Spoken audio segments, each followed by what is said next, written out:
वंचित बहुजन आघाडी आक्रमक। मारेगाव तहसीलदार यांना निवेदन। मारेगाव तालुक्यात अतिवृष्टीग्रस्त शेतकऱ्यांच्या केवायसी पोर्टलवरील तांत्रिक अडचणी विरोधात आणि आशा स्वयंसेविकांचा रेशन पुरवठा बंद केल्याच्या निषेधार्थ वंचित बहुजन आघाडी आणि आशा वर्कर संघटना आक्रमक झाली आहे।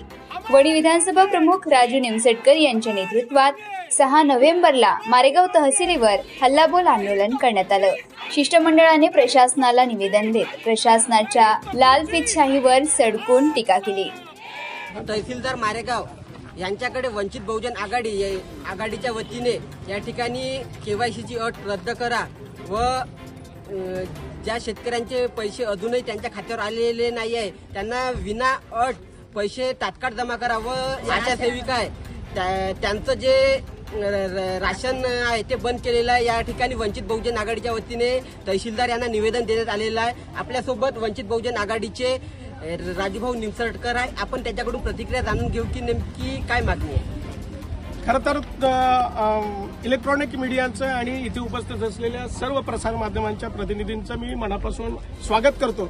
स्वागत यासाठी करतोय की ही मागणी अत्यंत तळातल्या माणसाची मागणी आहे आणि तळातल्या माणसाच्या मागणीला न्याय देण्यासाठी आपण इथपर्यंत आलात म्हणून तुमचं मनापासून स्वागत। सांगायचं झालं तर शासनानं भला मोठा गाजावाजा केला।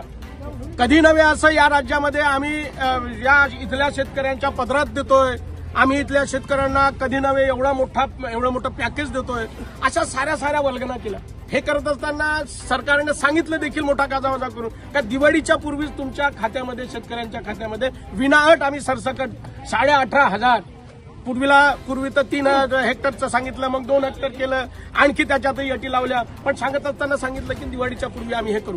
मात्र दुर्दैवानं कुठलंच काही त्यांनी केलं नाही। आम्ही आंदोलन केलं या संदर्भानं। आक्रोश मोर्चाच्या निमित्तानं आम्ही शासनाला बजावून सांगितलं का दिवाळीपूर्वी खात्यात जमा करा, अन्यथा वंचितच्या आंदोलनाला सामोरा जा। आंदोलनाचा धसका म्हणा, आणखी काही म्हणा, शासनाच्या वेगवेगळ्या नियमाला अनुसरून या सरकारने इथल्या मारेगाव तालुक्याच्या प्रशासनाने सर्वे करून बहुतांश खात्यामध्ये शेतकऱ्यांच्या निधी जमा केला। मात्र निधी जमा करत असताना तो अत्यंत अल्प स्वरूपाचा आहे, अत्यंत अल्प स्वरूपात। आणि त्याच्यामध्ये ज्या काही अटी लादल्या गेल्या त्या अटी एवढ्या भयंकर आणि मोठ्या आहेत की सोय नाही। आणि त्या अटी तर खरं म्हणजे शासनाच्या आहेत। केवायसी चालू करणं, पोर्टल चालू करणं हे शासनाचं काम आहे। मात्र त्यांनी ते बंद केलंय। कारण काय तर त्यांच्यापाशी खडखडाट आहे, त्यांना ते द्यायचं नाहीये। सामान्य शेतकऱ्याला द्यायचं नाही, पण त्याचं सोंग करायचं आहे आणि सोंग करायचं आहे म्हणून या अटी लादल्या। आणि आता पोर्टल बंद आहे। दिवाळी उलटून गेली, शेतकऱ्यांची दिवाळी अंधारात गेली। आज शेतकऱ्यांच्या शेतामधून कापूस सोयाबीन निघते, त्याला मोल म्हणजे बाजारभाव नाही, अगदी कवडी मोल 2000च्या आत सोयाबीन विकावं लागते बाजारभावामध्ये। कापसाला कोणी विचारत नाही। म्हणजे हा संबंध प्रकार जो आहे शासनाने अत्यंत भयंकर पद्धतीनं या विभागातल्या शेतकऱ्याची, या राज्यातल्या शेतकऱ्यांची थट्टा केली, क्रूर थट्टा केली आणि शेतकऱ्याची दिवाळी अंधारात घालवली।